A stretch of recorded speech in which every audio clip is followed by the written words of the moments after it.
You ever have a moment where you just knew something had to change? Not because someone told you, not because the world pushed you, but because deep down, you finally heard yourself say, "It's time." We don't talk enough about those quiet, powerful days. The day someone left the noise behind. The day they stopped living for should and started living for self. Today, we're sharing 10 of those moments. 10 people, 10 life-changing decisions, and the day they finally chose themselves. 1. The clockmaker who walked away. There was a man once, ran a little clock shop on the edge of town. Old place smelled like sawdust and time. He'd spent decades fixing other people's hours and minutes, never missing a tick. Then one day, he just closed the shop. Left a note. "I've given enough time. Now I'll take some back." He picked up a paintbrush, moved to the coast, and never looked back. Turns out, when he stopped fixing clocks, he finally had time to live. 2. The farmer who followed the tide. Hal grew corn like his father, and his father before that.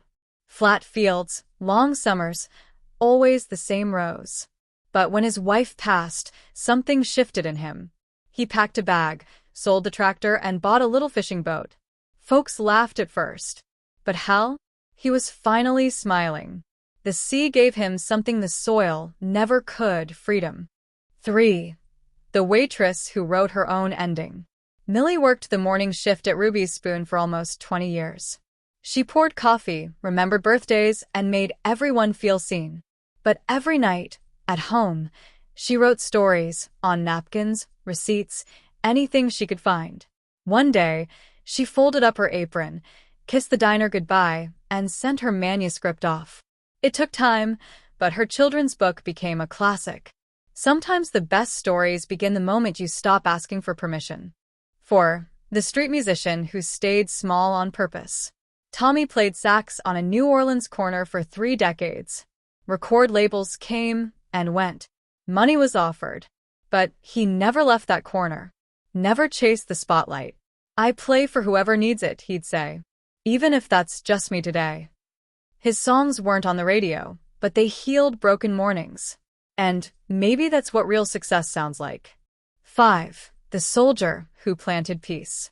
When Eli came home from Vietnam, he didn't talk much. Instead, he started a garden, just roses at first, then more. He never said why. But people came quietly. Veterans, kids, neighbors who'd lost someone. That garden became a place to cry, to breathe, to start again. Eli chose beauty in a world that tried to bury it.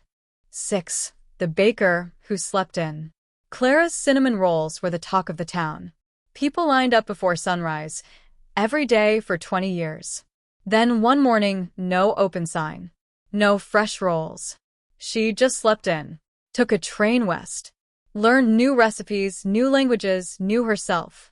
A year later, she came back with a softer laugh and spices no one could pronounce. Turns out, rest is an ingredient too. 7. The boy who turned the other way. Daniel was supposed to be everything: athlete, honor roll, hometown pride. Everyone said he was going places. And he did. Just not where they thought. He skipped graduation, hopped a train, and disappeared into the woods with a camera. Now his photos hang in museums. Wolves, storms, moments most people miss. He didn't chase the dream. He built a new one. 8. The mechanic who learned to dance. Joe had oil on his hands and Motown in his heart. Every night, after fixing cars, he danced in the back room. Just him and the music. At 53, he signed up for a community dance class. By 60, he was teaching swing to teenagers and retirees alike. No one saw it coming. But Joe never felt more alive. Because under all the grease was rhythm waiting its turn. 9. The Postcard Lady. Miriam collected postcards from places she never went. Italy, Japan, Iceland. She'd read them like dreams. Then one day, at 70 years old, she bought a plane ticket with trembling hands and a wide smile. She mailed herself a postcard from every country after that. Sometimes the journey starts with a single step and a single stamp. 10. The grandfather's empty chair. Walter was always there. Family barbecues. Holidays. Quiet. steady.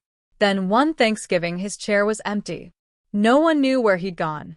Until a postcard arrived. Gone to catch the sunrise I've missed for 40 years. Be back when I'm done living.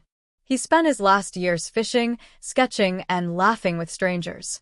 Turns out, even old hearts can begin again. Maybe you felt it too. That pull, that whisper that says, it's okay to choose you. We spend so much of life showing up for others, but sometimes you have to show up for yourself. Tell us, what would your moment look like? When will you choose you? If this felt like a story you needed today, leave a comment below. And if you want more like this, hit that like, subscribe, and come wander back to the wordy tales. We'll keep the porch light on.